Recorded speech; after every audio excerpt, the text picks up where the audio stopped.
All right, guys, we are live. If you're out there, if you could please let me know if you could hear me, that is always greatly appreciated. It looks like YouTube changed up the way it's live stream, the way the live chat is formulated, so that's a little bit annoying, but we'll make it work anyway. I am about to go live on Instagram as well. For those of you that don't follow me on Instagram, I am Classical Learner Today on Instagram. So let's invite those people into the live chat and we will start having a conversation about what motivates people, which is something that's very important to understand when you're putting it in the context of education. How do we properly motivate children so that they want to be educated, so that they maximize their potential in their education? So, without further ado, let's invite Instagram in. All right, and we are now live on Instagram as well as on YouTube. On YouTube, we're on FFR News. I believe I'm live on Facebook as well. So, for everyone out there, hello, however you're watching, I really appreciate you tuning in. But today we're going to talk about what motivates people.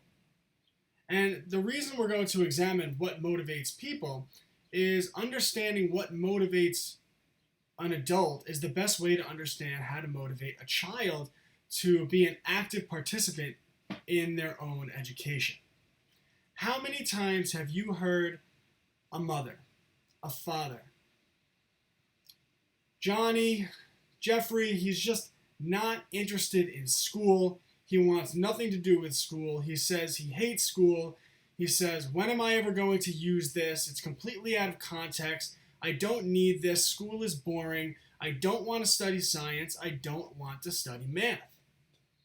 This is a conversation that I think all parents have had with their children, and it's something that all parents are concerned about.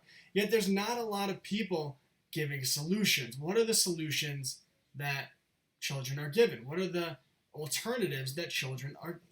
Sorry, it looks like my Instagram got cut off there. There you go. Got to figure out how to turn off the phone calls so they don't mess with the live chat.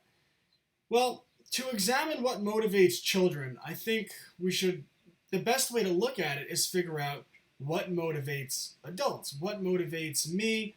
What motivates you? By the way, I did post a more formal video, a non-live stream on my other YouTube channel, Classical Learner. So if you don't follow that, get exclusive access to a little documentary type piece on what motivates people. It's really good, and in a little bit I'll give you a sneak peek. But when you look at the average adult, why do they get out of bed? Why do you get out of bed in the morning and go to work at your 9-to-5 job? Why do I get up? Why do you get up? Why does the mailman get up, rain, sleet, or snow, and always deliver? Is it because they love their jobs? Well, if you look at polling, and this has been true for decades now, and the numbers are only getting worse, Americans hate their jobs. The overwhelming majority of people hate getting up and going to their 9-to-5 job. Yet 5 days a week, year-round, annually for 40 straight years, people will get up and do something that polls say the majority of people hate to do.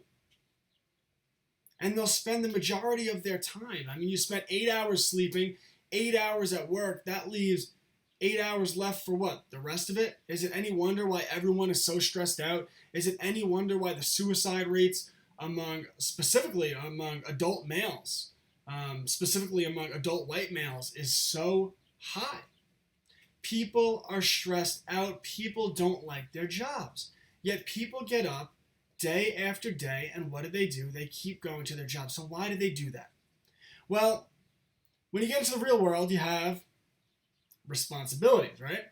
So people have a mortgage. You take out a loan from the bank.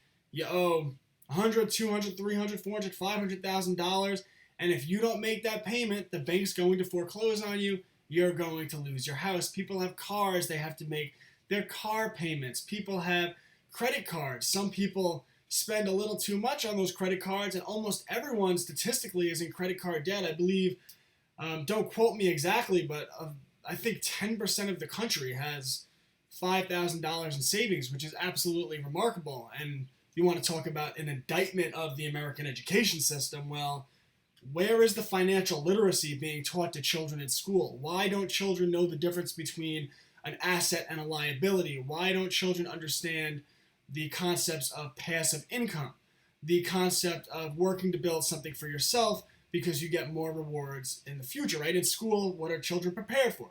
They're prepared to be employees. But why do people, so people have their mortgages, people have their car payments, many of these people have children, especially the people I would imagine watching my videos have children. You have to feed the children, you have to clothe the children. So people, in spite of hating their jobs, will get up day after day and go to work. And they do that because of negative reinforcement, right? If you don't get up, if you don't go to your job, then you get fired, you can't make your mortgage payment, the bank forecloses, and all of the things we discussed, all of those bills go unpaid, and before you know it, you and your children, you're out on the street, and you're in a bad situation. And because of that, for 40, 45, 50 straight years, people will continue to work their 9-to-5 job, and the crazy thing is people don't even know how to break that cycle in their own lives, which is really sad. And you want to talk about an indictment on the education system, an indictment on public knowledge in general, because we do live in a relatively free market. And the other reason that people get up and do jobs that they hate or jobs that they love is generally for extrinsic reasons, right? Extrinsic motivation. People they have a house, they want a vacation house. They have a car, they want a nicer car. They want that nice red Ferrari. A lot of people like to post the pictures on Instagram so they look good in their new fancy car. They want their gadgets, their toys, their iPhones, their Xbox, whatever it might be. People have extrinsic motivation. They're trying to keep up with the Joneses. Now, of course, there are other classifications of people, but we're going to get to them.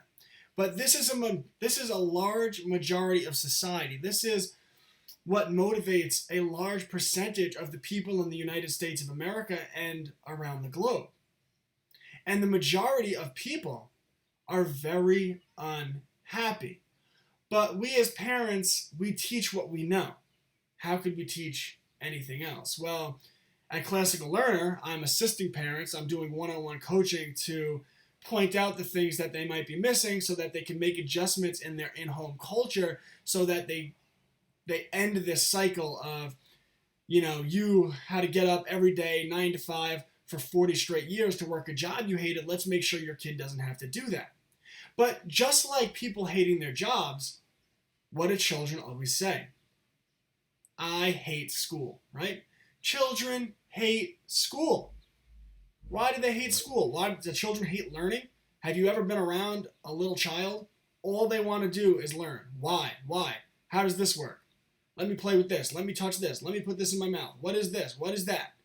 All children want to do is learn. So why, when they go to school, does that fire get extinguished?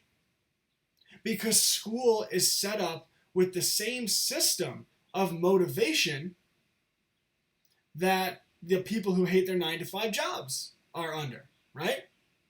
What happens at school? Little Johnny, I want you to go to school. I want you to study science. I want you to study math. Well, if little Johnny doesn't go to school, study his science and math, he doesn't get good grades, what happens to him? He doesn't get to move forward with the rest of his class. He gets suspended from school. If he's not paying attention, he has to go to the principal's office. If he doesn't do exactly what he's told, if he doesn't sit exactly where he's told to sit, when he's told to sit, only speak when he's told to speak, only go to the bathroom when he's told to go to the bathroom, things are taken away from him. This is negative reinforcement. And then, the way most parents operate, they further perpetuate this system of negative reinforcement. Instead of speaking person to person with the child and realizing that the child is right for hating school, the child is right for not wanting to sit in a classroom on a beautiful day for 8 hours a day, listening to people talk about things that they don't want to learn about, completely out of context. And the only reason they have to do it is because if they don't do it, things are taken away from them because they're punished. Just like if you don't go to your 9-to-5 job, well, then things are taken away from you and you're punished. But then parents offer extrinsic motivation. Just like, oh, I'm doing well at my job, I'm going to get a bigger house. I'm doing well at my job, I'm going to get a nicer car. I'm going to get a vacation home. I'm going to get that new iPhone. I want to get a drone and fly it above my party and take pictures from above the party so I can post it on Instagram and show it to all my friends. Well, hey there, Johnny. You did really great this semester. You got A's, you got B's. What are we going to do? Johnny, we're going to get you that new iPhone. We're going to get you that Xbox. Extrinsic motivation. So the school system is set up the same way the work system is, largely because the school system is designed to teach people to be corporate worker bees. It's a cycle that parents don't see because they're caught up in it. So children go to school because if they don't do what they're told, there's negative reinforcement, and then they might be a little bit motivated to get good grades because extrinsic motivation. And the net result, just like people with their jobs, children hate school. Well, I want to talk about another group of people. Let's talk about the group of people that love what they do. And these are the people that generally find purpose in what they do. They come in all different forms.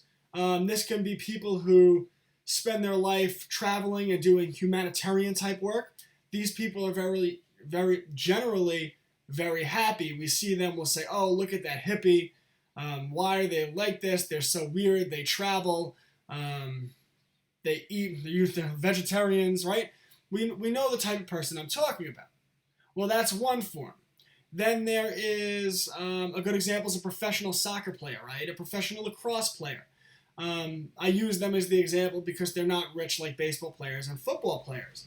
But they love what they do, and they would do it for free because they did it for free their entire lives. They grew up as kids playing soccer, playing lacrosse. They love doing it, and they still love doing it as adults. What about the man that loves to cook, and he opens up his own restaurant, right? And now he spends his nights cooking original meals made by him. No one's telling him what to do. He gets to cook what he wants, when he wants, put whatever he wants on the menu, and he loves what he does, right? He loves what he does.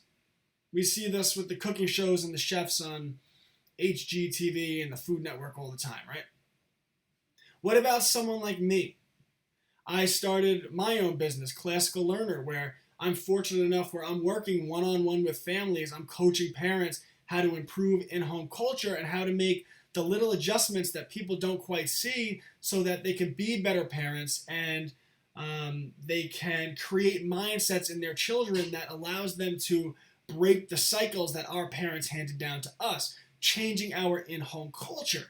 And this is what I'm passionate about. And no one tells me what to do. I write my blog posts about what I want to write my blog post about. I post my videos about what I want to post my videos about.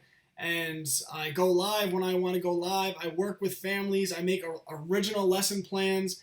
And it's the one commonality in all this wide scope of people. People who do work, anyone who does work where they're trying to change the world, trying to make a difference. They're doing something new, something cutting edge that they're the driver of, something they built from scratch with their hands.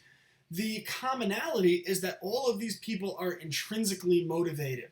The work itself is motivating, and because of that, they don't hate getting up in the morning and going to work their jobs or going to work. I don't even like to call it jobs because many of these people, the very nature of what they do, it would more be they're eager to get up and work on their business or whatever it might be.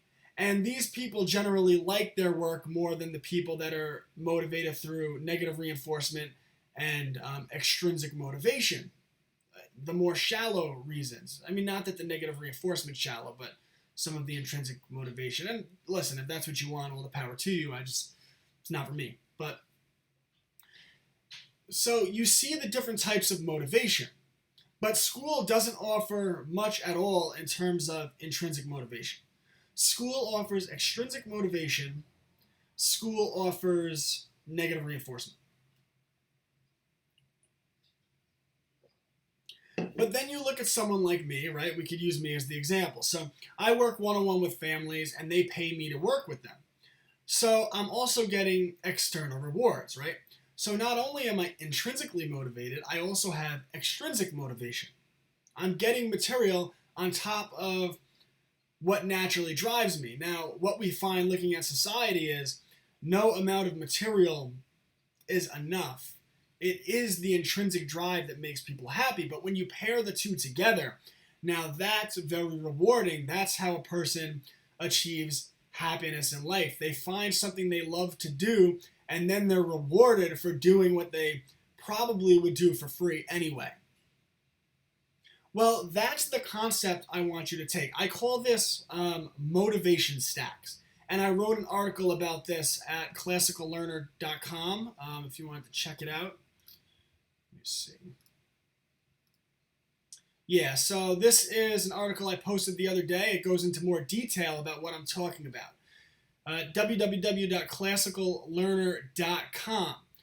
How to motivate any child to actively participate in their education and develop skills that will allow them to succeed in the real world. So, the example I gave, and I do strongly recommend you go to the website and read this, but the example that I gave, sorry, one second, is a young child who spends all of his time playing video games, right? And the reason I use that example is because it's so common. In fact, if you would have spoke to my parents when I was in middle school and in high school, they probably would have said, we're a little concerned about how many video games he plays. But they didn't care because what they told me was, well, as long as you get grades in school, you can play the video games. Their minimum was pretty much me maintaining a B average. So what did I do? I maintained a B average and I played Madden football all day. I was so good. I remember I got to ninth grade. My legend within the school had spread. And the seniors came up to me and they're like, "Oh, we heard you're so good at Madden." So the seniors invited me over to hang out and play Madden. And I went to their house and I murked them and I took them down, and that's just how it goes. But that's what I spent my time doing. And the reason was what I was dealing with was negative reinforcement and extrinsic motivation, right? I'd get in a lot of trouble if my grades fell below a B. And if my grades were at a B, I got the little goodies that my parents were going to give me. So what did I do?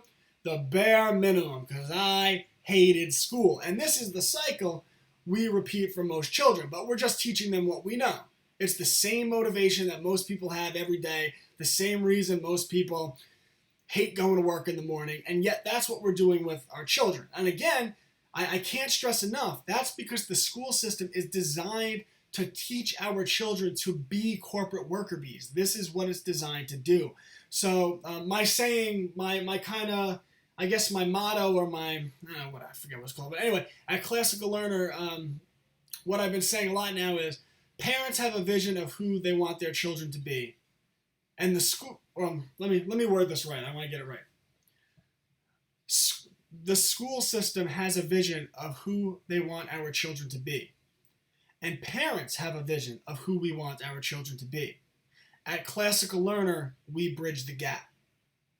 Because as parents, it's our responsibility to step in where the school system fails. Now, for me, I homeschool, so the school system will do absolutely no failing of my child. But even if your child's in school, that's fine. I'm working with families. We could step in and we could fix the inadequacies of school by making small adjustments to what we do in the home. So the way we do that is, or at least one of the important concepts you need to understand, is motivation stacks, pairing intrinsic motivation with extrinsic motivation. So the video game example is a great example. And why is that? Why is the video game example a great example? Because so many children play video games, their parents aren't happy about it, and they tolerate it or they have fights with their children. Well, I only want you to play 3-4 hours a day. Well, what I wrote in my article at Classical Learner, how to motivate any child to actively participate in their education and develop skills that will allow them to succeed in the real world. Check that out. In fact, I'll post the link right here on my FFR News YouTube page. There's the link to that. What I would do is sit down with the child and say, look, I know you love video games, but I want you to succeed in life, and I want you to develop real-world skills. Now, if you love video games, that's great. We all love what we love. We can't control what we love. We're into the things that we're into. But I need you to develop skills. So what I would do is make an agreement that if you love video games, then you have to spend time learning coding. And your assignment that I expect you to do over the course of the next 6 months, and we can talk about a schedule with when you're going to work on it and whatnot, but your assignment is to learn coding and to actually create your own game. It could be a computer game, it could be a video game, it could be very simple, complex, whatever it might be. But what we're going to do is I'm going to get you a book on computer coding, and I'm going to hire you a tutor that's going to teach you how to code. First, we'll do the book. I want you to read the book, interact with it. Maybe I could get you a software program designed to teach coding. I want you to get familiar with coding so you know the basics, you get a little bit good at it. And then when my child starts to get a little bit better at coding and they're starting to do some pretty cool things with it, which they'll like, then you can hire a tutor to work with them and give the tutor the goal of providing them the skill set and the direction to create their own game. Let them work, let them create their own game using computer coding. By the way, if you say, this is a bad idea, this isn't school, I'm going to show you, this is on my Instagram page, which is Classical Learner Today, and this is something I have been doing the last 2 weeks, which I call my,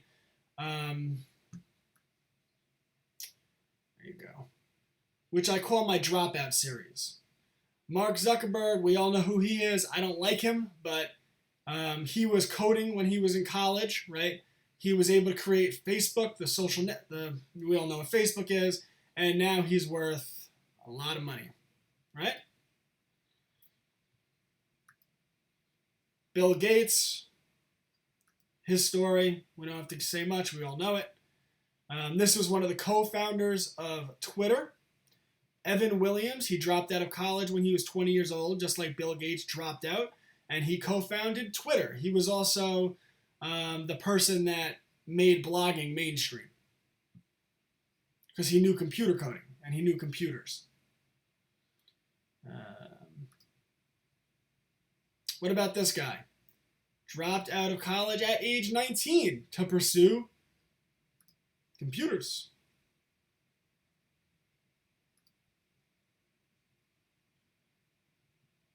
So Larry Ellison dropped out of college at age 20, now worth $47 billion. Michael Dell dropped out of college at 19, now worth $19.3 billion. And I'll continue this series for a while. That's my beautiful baby and my beautiful wife, by the way, in that picture. So if you don't follow Classical Learner Today on Instagram, I recommend you do.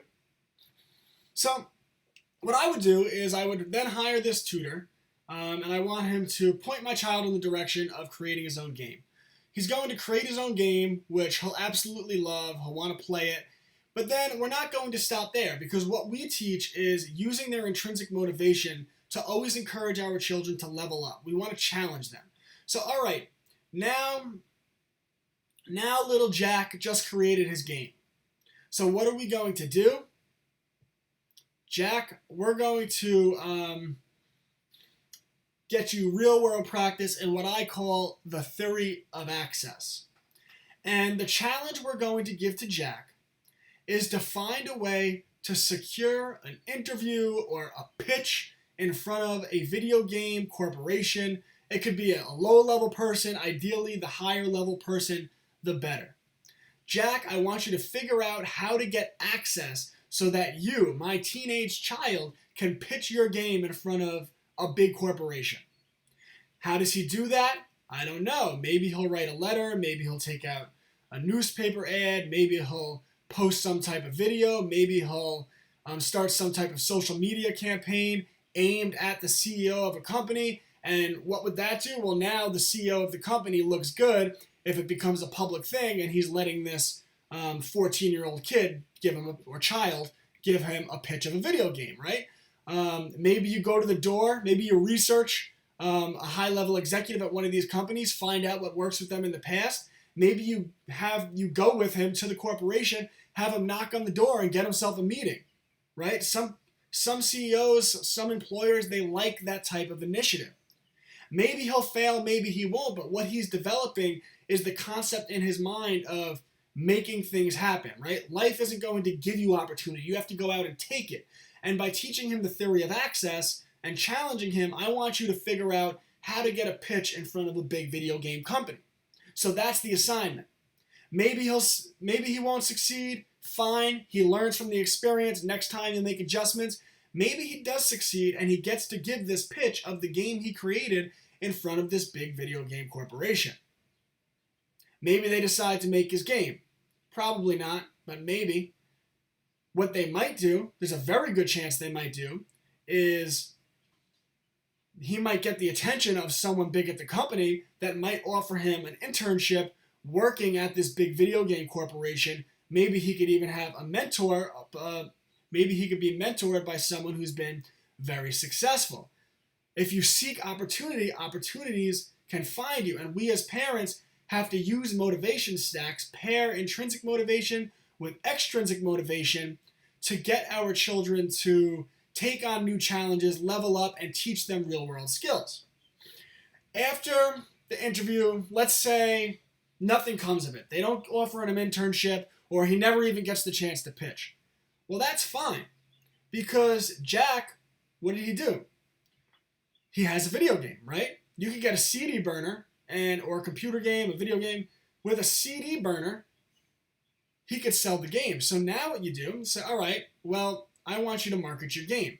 And there's so many things he can do. He can put together a premiere party.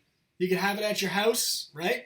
He can invite his friends from school. He can invite whoever. He can invite family members to premiere his video game. You could set up the red tape, get him a scissor, cut the tape. He could play the game. He could have a CD burner set up, and anyone who wants their own copy of the game at that premiere, well, he could sell them a copy and burn it.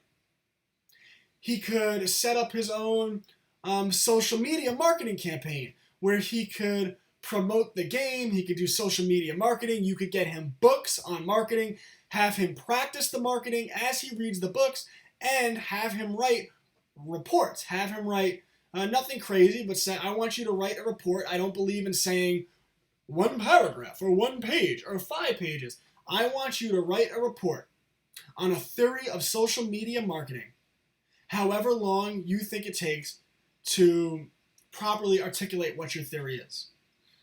It's not about out of context busy work. That's what school does. What we as parents do, what educators do who want to follow what I'm doing, they probably think I'm a heretic, right? Because I got a bachelor's in 7 to 12 history education. I got a master's in birth to 2 special education. And I know a lot of the people that I went to college with, a lot of people that I knew, they see what I advocate for now, and I can tell by their silence what they think about it. But they're wrong, because most people are sheep. Most people follow the herd, but it's the great minds that think for themselves, and it is always the truth tellers who are most condemned in society. We are revolutionizing the way parents think about parenting. We are revolutionizing the way parents educate their children, because there's a better way to do it. We're developing real-world skills. So I want my child to I want him to read books on marketing and write his paper, his hypothesis, his original theory on the best way to market what he is doing. Probably won't be the best way, but the point is he's thinking about these things and he's learning these real-world skills, and he's learning this mindset that you don't have to be this corporate worker bee, that you can make your own path. That if there's a wall in your way, pick up a sledgehammer and knock the damn wall down. That's how we make a difference. That's how we raise our children. That's how we change this generational cycle of us doing something we hate for 40 years, having a job which stands for just over broke, because we all think we have security, right? People do very well. I've done very well in my life, right? I've made 6 figures for most of my adult life. But the bottom line is, even when you're making money, it doesn't really matter, because you have that mortgage, you have that car payment, you have that credit card payment, and if you get fired or something happens, 1 or 2 months, most people are out on the street. Job stands for just over broke. The school system trains us to be corporate worker bees. We as parents want something more for our children, so we have to step in and change the way we educate them. You're right, Lucy? It's my dog. She's been battling a pneumonia, so you're right, Lou? So, where was I? Sorry, Lucy. She coughed and she gets me. So, you have them do that marketing, and that's the concept, right? So, just a quick overview. By the way, if you have any questions, now would be the time to ask them. I'll happily answer any questions. In fact, I look forward to answering questions. In the meantime, let me just, if I can, I don't know if the audio will line up, but I'm going to play my new intro. This video is posted at Classical Learner's YouTube channel. Please go to Classical Learner. I'm going to post it right here. Classical Learner. This is my Classical Learner YouTube channel. I post a different type of videos, same type of message, but I think they'll have more virility on this channel. So check it out. I just posted this video last night. Put a lot of work into it, and I love, love, love my new intro to what I'm doing. So if you don't like it, F off. All right, hold on. All right, how do we do this? Do, do, do, do, do, do, do. All right, that's good enough. There we go. The audio might be annoying here, but I'll get it fixed.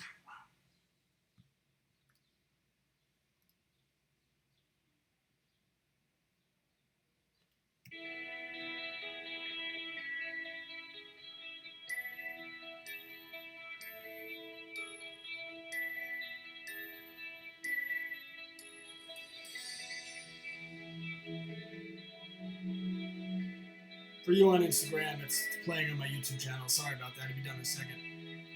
Hey guys, how you doing? I'm Rick Pike, and this is Classical Learner. So anyway, if you guys want to check out the rest of that video, you can do that at Classical Learner on YouTube. So again, if you have any questions, feel free to ask them. But the concepts we covered today, very basic. Negative reinforcement, right? You don't go to work, the bank forecloses on your house, so you go to work even if it's a job you hate. Extrinsic motivation, we're motivated by getting that iPhone, getting that Xbox, getting that car, getting a nicer house, whatever it might be.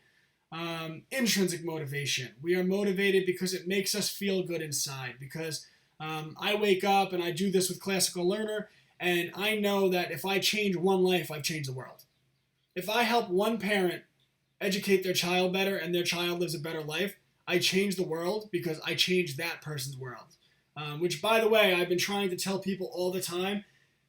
Listen, when I broke into social media, I was doing the FFR News, the big, for those of you who didn't know, I was doing the big politics, national, global politics, and that's cool and all, but if you want to change the world, you change the world at home. You change the world by having a family, by being a great parent. You change the world by having children, taking care of those children, educating those children. You change the world at the grassroots level, because the way you change the world is by changing one person's world, and then that person passes it forward. It truly is, the way you change the world is through love, just not the superficial love you see talked about in politics, the real love on the grassroots level. So, guys, I appreciate you tuning in today. Please let people know about what I'm doing here. Please hit the like button. Share this on social media. I can only grow if you help me grow. And this is Classical Learner. I'm Brett Pike. I'm the Parent Guide. Visit my website, classicallearner.com.